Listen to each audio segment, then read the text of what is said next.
हे बघा, या ठिकाणी आपला जो पॅनल होता बँकेचा तो महायुतीचा होता आणि सर्व आमदार या दोन्ही जिल्ह्याचे, परभणी हिंगोली जिल्ह्याचे आपल्या पॅनल मध्ये होते.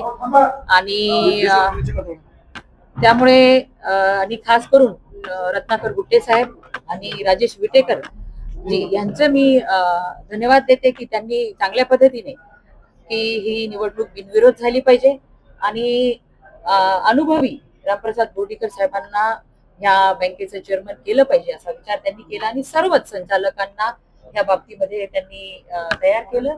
आणि त्यामुळे आज या ठिकाणी बिनविरोध अध्यक्ष आणि उपाध्यक्षाची निवड झालेली आहे. राजेश गोरेगावकरजी हे हिंगोलीतून ह्या बँकेचं नेतृत्व करणार आहेत आणि मला अपेक्षा आहे की परभणी हिंगोली जिल्ह्यातील शेतकऱ्यांच्या हिताचे निर्णय आपल्या दोन्ही जिल्ह्यांमध्ये चांगल्या पद्धतीने सहकारी संस्था वाढल्या पाहिजे, सहकाराचं चळवळ वाढली पाहिजे, यासाठी सर्वच संचालक मंडळ सकारात्मक आहे.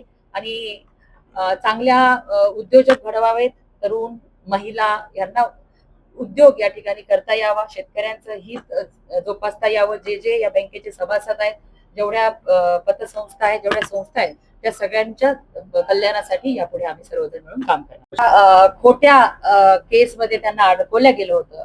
आज या ठिकाणी बिनविरोध अध्यक्षांची निवड त्यांची झालेली आहे.